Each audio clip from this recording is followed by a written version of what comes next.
Ganesh પંડાલમાં stage પર ન બોલવાતા વિવાદ, અલ્પેશ કથિરિયા અને આયોજક સાથે બબલના વિડીયો વાયરલ થયા છે। સમગ્ર ઘટના ગણેશ ઉત્સવ દરમિયાન પંડાલના સ્ટેજ પર બોલવાને લઈને શરૂ થઈ। જાણકારી મુજબ આયોજકો તરફથી અલ્પેશ કથિરિયા અને તેમના સમર્થકોને સ્ટેજ પર બોલવાનું આમંત્રણ નહોતું આપ્યું, જેથી તેઓ નારાજ થયા હતા। આ નારાજગી ટેલિફોનિક વાતચીત દરમિયાન જણાવવામાં આવી હતી અને કથિત રીતે ધમકીઓ પણ આપવામાં આવી હોવાનો આક્ષેપ કર્યો છે। ત્યારબાદ જ્યારે અલ્પેશ કથિરિયા અને તેમના સમર્થકો પંડાલ પર પહોંચ્યા ત્યારે આયોજકો સાથે તકરાર શરૂ થઈ હતી અને તે હિંસક દેખાવમાં પરિણમી હતી। વાયરલ થયેલી વિડીયો ક્લિપમાં બંને પક્ષો વચ્ચે ધક્કામુક્કી અને મારામારી થતા જોઈ શકાય છે। આ દ્રશ્યોએ સોશિયલ મીડિયા પર તૂટી પડ્યા પછી આ મામલો વધુ પ્રકાશમાં આવ્યો છે।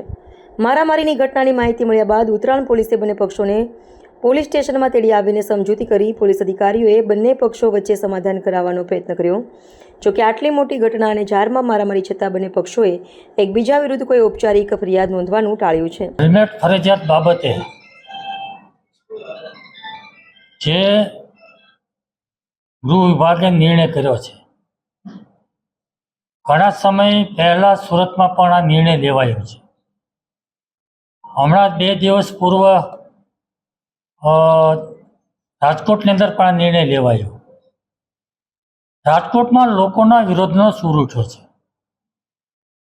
અને એના કારણે ત્યાંના ધારાસભ્યોએ ગૃહ રાજ્યમંત્રીને રજૂઆત કરી છે અને રજૂઆતના આધાર પર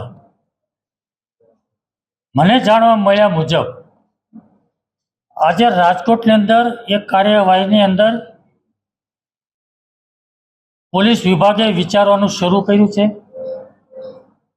અને કાર્યવાહી ત્યાં રોકી હોય તેવું લાગી રહ્યું છે। આ પ્રશ્ન સુરત સહિત ગુજરાતના તમામ મહાનગરનો છે।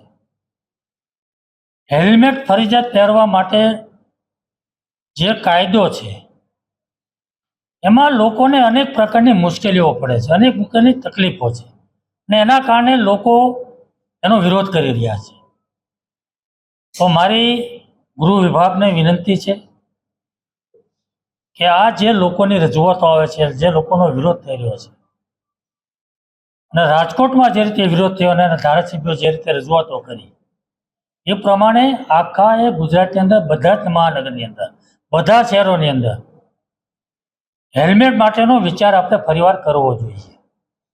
લોકોની પડતી મુશ્કેલી તકલીફો એ ધ્યાનમાં રાખીને એને સાંભળીને લોકોને મુશ્કેલી ન પડે અને તકલીફ ન થાય એ રીતેનો નિર્ણય લેવો જોઈએ એવું મારું માનવું છે।